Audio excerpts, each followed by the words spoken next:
Some of you will recall last time I placed these precious Hayek videos in the hands of my colleagues, and what did they do? They trashed the place. As you can see, some professions can be dangerous. In ours, we defend freedom ceaselessly from the safety of our computers. But that doesn't preclude occupational hazards, which makes me wonder, should we be obliged to have a license in order to practice what we do? What would Hayek say? I'm Scott Nelson with the Austrian Economics Center and Hayek Institute in Vienna, Austria. And this week, we're going to take a look at what Hayek has to say about occupational licensing.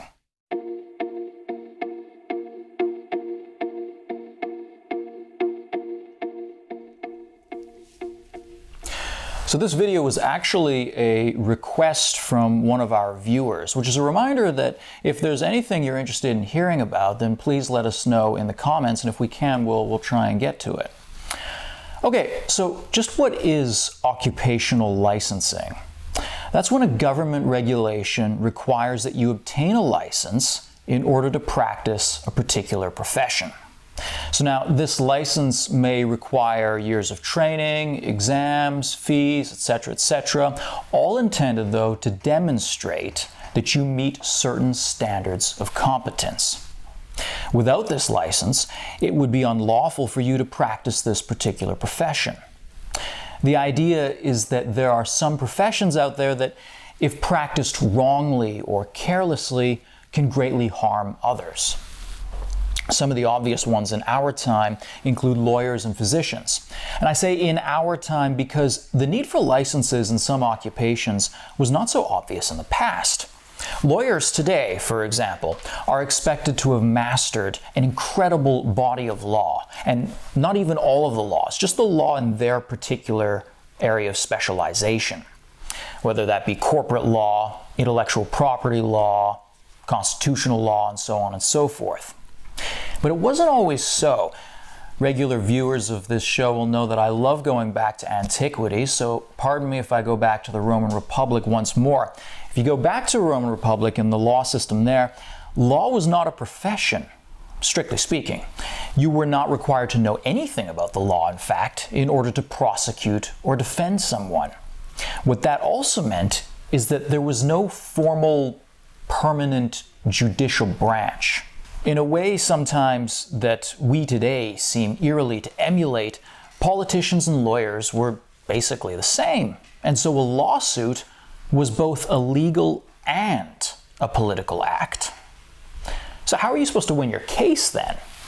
Well, you did so by appealing to the emotions of the audience. But there isn't always a lot of merit in that, because basically all you need is a skilled speaker who can turn a bad case into a seemingly good one. Ideally, though, a case should be decided on the basis of the evidence, on the basis of justice. So when you take this and you combine it with the increasing quantity and complexity of the laws in our time, you can see why we've come to accept licensing in the legal profession, to acknowledge that there should be certain commonly accepted standards for practicing law. Okay, but it's not just the legal profession. Since the Second World War, in both North America and Europe, the percentage of workers who require an occupational license for their profession has risen. In the United States, for example, around the year 1950, about 5% of the labor force required a license. Today, that figure has risen to 25%.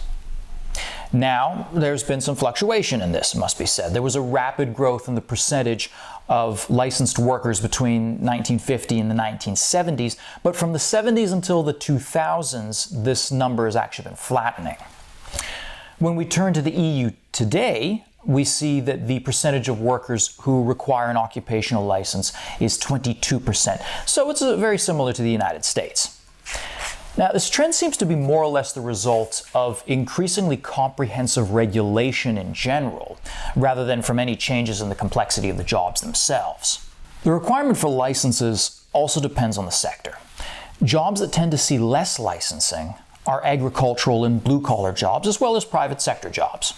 By contrast, in both the EU and the US, we see higher rates of occupational licensing in sectors that involve heavy public financing, such as education, where the figure is over 50%, and for social service workers, where the figure is over 30%. One thing that's interesting to note is that for the time being, occupational licensing is rather decentralized. Though this is not the case everywhere. It's more centralized in the United Kingdom and various Commonwealth countries. But when we look at the US again, Iowa and Nevada have the highest percentages of occupational licensing, while South Carolina has the lowest. As different state economies can be expected to experiment in different ways, there can be a great deal of inconsistent licensing regulations across borders. In the EU, Article 165 of the Treaty on the Functioning of the European Union states that professional licensing is the responsibility of the member states. But that doesn't stop the EU from trying to facilitate certain cross-border recognition procedures. If we look at a few of the member states, we find that the German workforce contains one of the higher percentages of licensed professionals in the EU. That is, 1 out of 3 German workers requires a license to practice his profession. At the other end of the spectrum are the Scandinavian countries, such as Sweden and Denmark, where approximately 14 or 15% of the labor force requires a license. In between these two examples are countries like Italy, which stand at about 24%. Now, what's interesting about the Italian case in comparison to the United States is that about half of professions required a license in Italy prior to the Second World War. Whereas in the US, as we recall, the spate of regulations emerged in the wake of the Great Society period. In Italy, the licensing happened piecemeal over the course of centuries, which led in 2007 the Italian government to examine various licenses and to determine whether any were unnecessary, and evidently they must have found some in order to bring that figure down to 24%.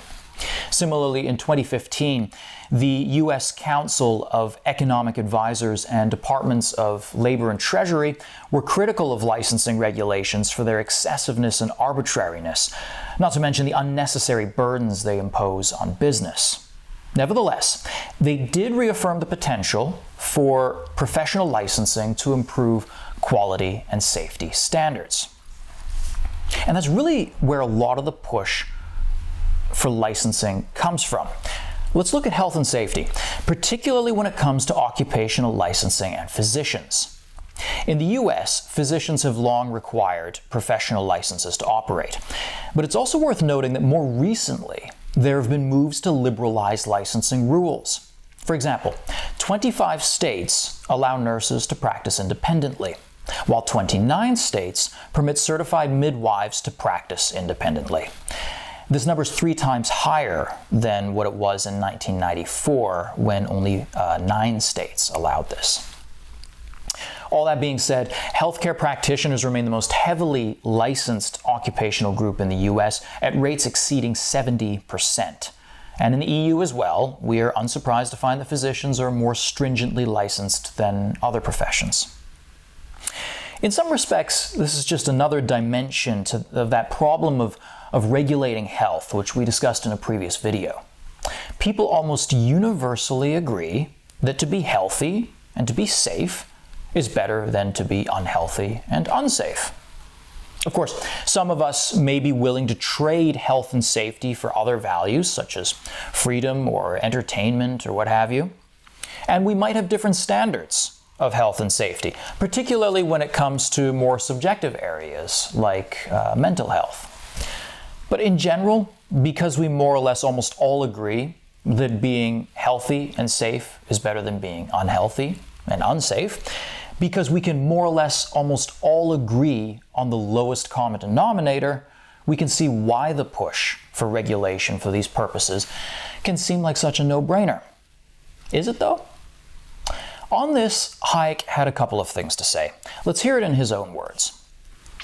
The need for such controls, so licensing, could probably be rendered unnecessary in most instances by merely preventing people from pretending to qualifications which they do not possess. That is, by applying the general rules preventing fraud and deception.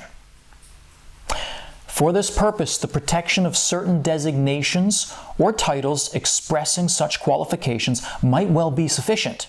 It is by no means evident that even in the case of doctors, this would not be preferable to the requirement of a license to practice.